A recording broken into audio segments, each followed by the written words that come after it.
I buried my son 3 weeks ago. But the worst part? I'd already lost him 20 years before that. And when I got the call that he was gone, I realized I'd been waiting by that window every Sunday for a man who'd stopped being my child the moment I became useless to him. But what I found in his apartment after the funeral destroyed everything I thought I knew about the son I'd mourned twice. Let me tell you how it feels to become invisible to the person you gave everything to. Let me tell you about the particular kind of death that happens when your child looks through you like you're a ghost haunting their success. And let me tell you about the box I found hidden in his closet, the one that proved I'd been right to wait, and so wrong about why he never came. My name is Margaret Chen. I'm 72 years old, and I spent 2 decades convincing myself that my son still loved me. I was an idiot that IT started the way these things always do, slowly, then all at once. David was my miracle baby. I'd had 3 miscarriages before him, each one hollowing out a piece of my heart until I'd stopped believing God would let me keep anything good. But then David arrived, 6 pounds and 4 ounces of perfection, and I promised him and myself that I'd never let anything hurt him. His father, Richard, worked 60-hour weeks at the manufacturing plant, so I could stay home. We weren't rich, but we were happy. That counted for something. I taught David to read before kindergarten. I sat through every spelling bee, every science fair, every piano recital where he forgot the middle part of his sonata, and I clapped the loudest anyway. When he got into Stanford on a partial scholarship, Richard and I took out a second mortgage on the house to cover the rest. We ate rice and beans 4 nights a week. We drove our car until the odometer hit 300,000 miles. We wore our clothes until they had holes. But David was going to have everything we didn't. David was going to be someone, and he was. Oh God, he was. He graduated top of his class, got recruited by a tech startup in San Francisco that went public 3 years later. Suddenly my son was on magazine covers. Forbes called him a visionary under 30. He moved into a penthouse in Pacific Heights, dated a woman whose last name was on hospital wings, wore suits that cost more than our mortgage payment. I was so proud I could barely breathe. The visits home started spreading out after his company went public. Once a month became every other month, then quarterly, then twice a year, Thanksgiving and Christmas like clockwork, like obligation. But I told myself he was busy. Important people are busy. And he still called every Sunday at 3 p.m., so I'd sit by the phone at 2:45 waiting. Richard died when David was 31. Massive heart attack in the garage. I found him slumped over his workbench, still holding the birdhouse he'd been making for our backyard. David flew in for the funeral, stayed 3 days, spent most of them on his phone. He hired a care management company to check on me weekly and deposited $5,000 into my account every month, enough to cover everything, enough that I'd never want for anything, except him. But I understood. He was grieving in his own way. Men don't process emotion like we do. And he was busy changing the world with whatever app his company was developing. He still called every Sunday. That meant something. Until the Sundays started getting shorter. 10 minutes became 5. 5 became, "Mom, I'm in a meeting, can I call you back?" And then he wouldn't. I'd sit by the window anyway, watching the street, wondering if maybe this Sunday he'd surprise me. Show up unannounced with takeout and stories about his life. He never did. The last conversation we really had, not just the empty, "How are you? I'm fine, love you" kind, was 4 months before he died. He told me he was getting married. Her name was Vanessa. She was a venture capitalist. They'd been dating for 2 years. 2 years, and he'd never mentioned her. Never brought her home. Never asked if I wanted to meet the woman who'd be his wife. I asked when the wedding was. He said they were thinking about eloping in Bali. Small ceremony. Just them. Intimate. I wasn't invited to my own son's wedding. I said that was beautiful, told him I was happy for him, hung up and cried for 3 hours. Then I made myself stop because I was being selfish. He was happy. That's what mattered. I'd raised him to fly, and now I was upset that he'd flown too far for me to see. The care management company called me every Tuesday to make sure I was taking my blood pressure medication and eating enough. David deposited $5,000 on the first of every month. The phone rang every Sunday at 3 p.m. and we'd talk for 90 seconds about nothing. I told myself this was enough. I told myself I was lucky to have a son who cared enough to make sure I was taken care of financially. So many elderly parents had nothing. I was a liar, but I was a convincing one. Then David died, and everything I'd convinced myself of shattered like glass. The police called on a Tuesday morning. I thought it was the care company at first. But the voice was different. Formal, careful, the way people sound when they're delivering news that's going to split your life into before and after. David had collapsed in his office. Brain aneurysm. Dead before the ambulance arrived. 43 years old. I don't remember screaming, but the neighbors told me later they'd heard me through the walls. Vanessa called that evening. She was crying, but there was something mechanical about it, something practiced. She said the funeral would be Friday. Private service. She'd arrange everything. I didn't need to worry about any of it. I asked if I could speak at the service. Say something about my son. There was a long pause. Then she said, I think it's better if we keep it brief, Margaret. David would want it simple. She called me Margaret. Not Mom, not even Mrs. Chen. Margaret. I wore the black dress I'd worn to Richard's funeral and sat in the front row of a church I'd never seen before, surrounded by people I didn't know, listening to strangers talk about a version of my son I'd never met. David the entrepreneur. David the innovator. David the philanthropist. Nobody mentioned David the little boy who'd cried when his goldfish died. David who'd learned to cook so he could make me breakfast on Mother's Day. David who'd promised me, when his father died, that I'd never be alone. But I was wrong about being alone. Because when I went to his apartment to collect his personal belongings, I found something that proved David had never forgotten me at all. And I wish to God he had. Vanessa gave me 2 hours to go through David's apartment and take whatever I wanted. 2 hours to sort through 43 years of my son's life. She'd be there at 4 p.m., and after that, estate management would handle the rest. The apartment was everything I'd imagined. Floor-to-ceiling windows overlooking the bay, furniture that looked like modern art, a kitchen with appliances I couldn't identify. Everything was white and chrome and empty. There were no photos. No personal touches. It looked like a hotel room for someone who'd spent a lot of money to feel nothing. I walked through it like a museum, touching surfaces, opening drawers, looking for any evidence that my son had actually lived here. In the bedroom, I found his Stanford diploma on the wall, the only personal item displayed in the entire apartment. I took it down and cried into the frame until my tears spotted the glass. Then I saw the closet. It wasn't a normal closet. This was one of those walk-in situations rich people have, the kind with custom shelving and sensor lights. David's suits hung in perfect rows, organized by color. His shoes were on individual stands. Everything was pristine, museum quality, except for the box.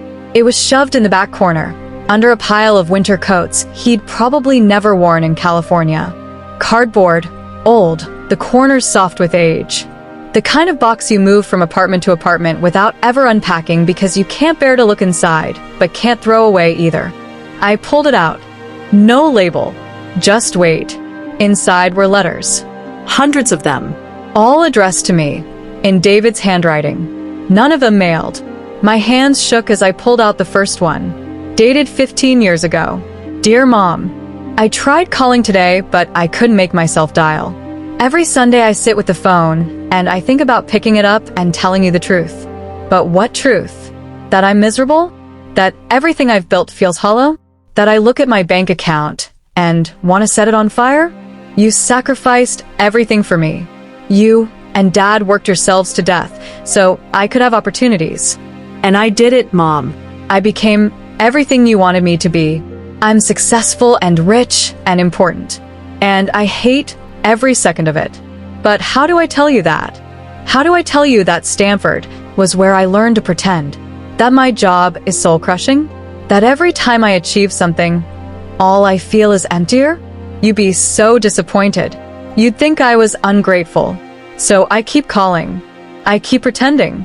And I keep writing these letters I'll never send because at least on paper I can be honest.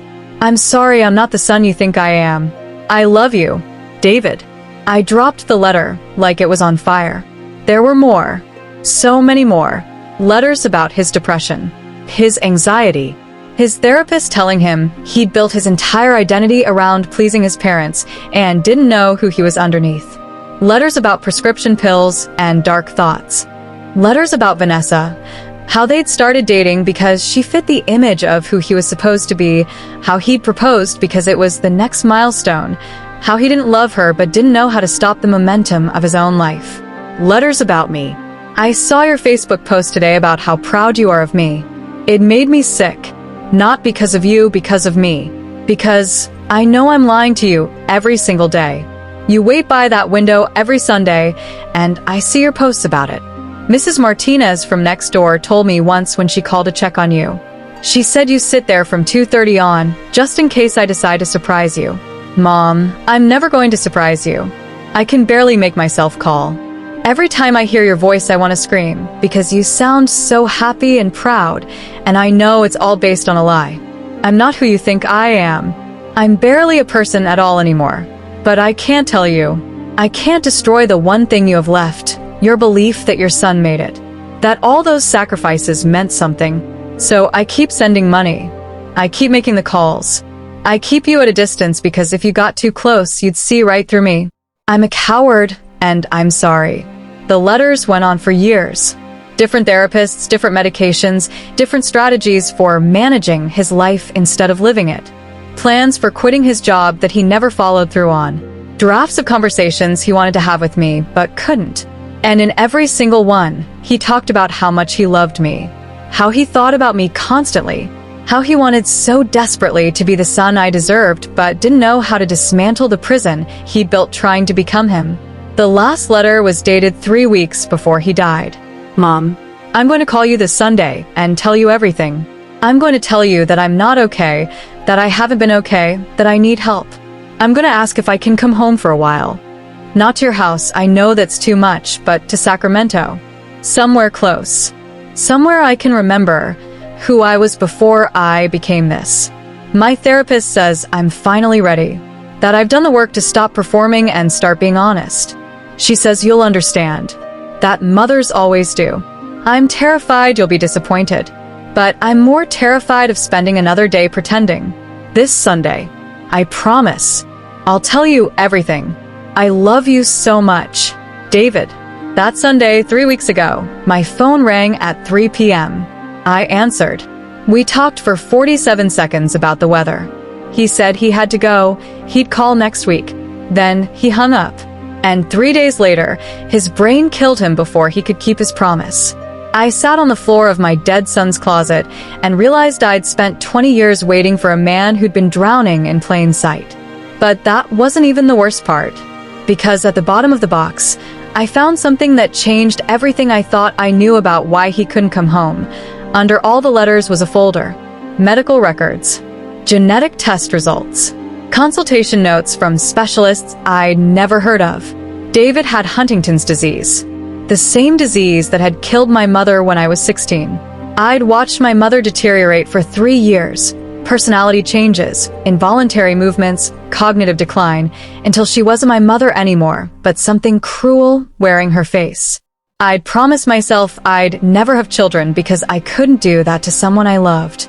Couldn't pass on that genetic time bomb. But then the miscarriages happened, and the doctors said I probably couldn't carry to term anyway, and when David miraculously survived, I'd taken it as a sign from God that he was meant to be here. That he'd escaped the curse that killed my mother. I was wrong. According to the records, David had started showing symptoms at 35. Mood changes. depression. Cognitive flexibility issues. He'd gotten tested, gotten the diagnosis, and never told me. There were consultation notes about experimental treatments, clinical trial applications, dietary interventions, everything he could do to slow the progression. And a note from his neurologist dated 2 years ago. Patient expresses extreme anxiety about informing family of diagnosis. States he cannot destroy his mother's illusion that her sacrifices resulted in a successful, healthy son. Recommends family therapy. Patient declines. David had spent the last 8 years of his life Not just depressed, but dying. Knowing he was dying. Watching himself slowly become someone else. And he'd done it alone because he couldn't bear to make me watch him die the way I'd watched my mother. He'd kept his distance to protect me from the truth.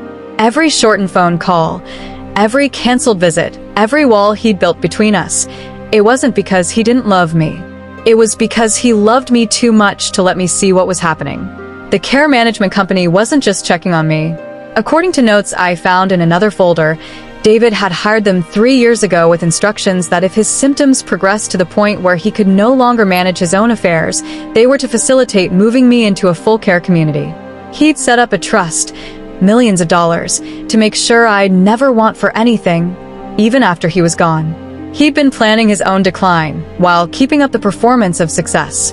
And I'd spent all that time feeling sorry for myself. Feeling abandoned.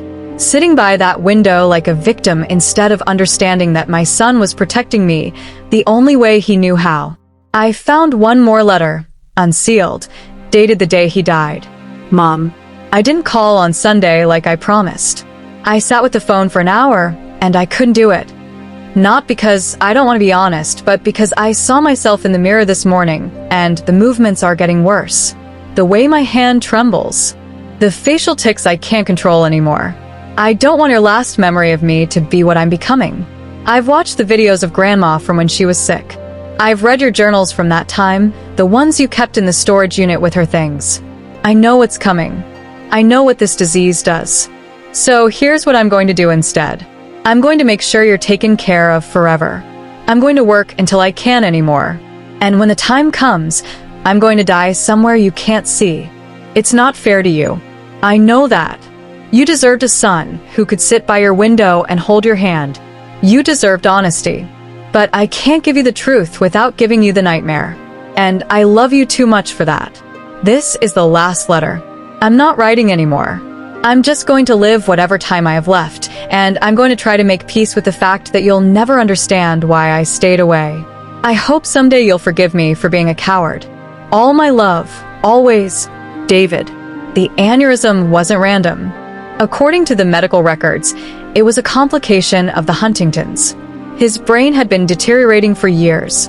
The aneurysm was just the thing that got him before the disease could. In a way, he'd won. I never had to see him decline. Never had to watch him become someone else. He died as David, my successful son, instead of becoming someone I wouldn't recognize. He'd orchestrated his entire life to protect me from the truth. And I'd spent 20 years resenting him for it. I'm writing this from the apartment I moved into 3 months ago.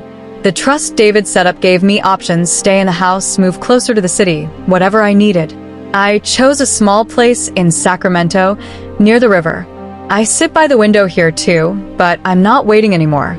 I found David's therapist, and I've been seeing her twice a week. She told me something that's taken me months to understand. David wasn't strong enough to tell me the truth, but he was strong enough to make sure I'd be okay without him. And that wasn't cowardice. It was the only kind of love he knew how to give. I donated his letters to a Huntington's Disease Research Foundation. They're using his words, with my permission, to help families understand the psychological impact of genetic illness. Other sons and daughters are reading about David's struggle and realizing they don't have to face it alone. I visit his grave every Sunday at 3 p.m. I tell him about my week. I tell him I understand now. I tell him I'm sorry I made it so hard for him to be honest. And I tell him that he was wrong. The sacrifices did mean something. They meant he got to live 43 years. They meant he built a company that employs hundreds of people. They meant he left behind enough resources to help other families affected by this disease. They meant he was my son, and no illness could ever change that. I found a support group for parents of adult children with Huntington's. Most of them knew their children were sick. They got to be there for the decline. I used to think they were lucky. Now I know better. David gave me a gift by keeping his secret. He let me remember him whole. He let me be proud without the complication of pity. And when I finally learned the truth, I learned it through his own words, not through watching him disappear. Was he right to do it? I don't know. On my angry days, I think he robbed me of the chance to care for him the way he'd cared for me by succeeding. On my peaceful days, I think he loved me the best way he could. But here's what I know for certain. I spent 20 years waiting by a window for a son who never stopped thinking about me. He just couldn't carry his burden and mine too. So he carried his alone, and he made sure mine would be lighter. That's not abandonment. That's sacrifice. And maybe that's what I taught him after all. I still sit by the window on Sundays. But now I'm watching the world instead of waiting for it to bring me something I already had. My son loved me. Even when he couldn't show it the way I needed him to. Even when the distance between us felt like death itself. He loved me all the way to his last breath. And I'll love him all the way to mine. Some voices stay silent for years. But here, every story finds its sound. Like, subscribe and stay with the silent parents.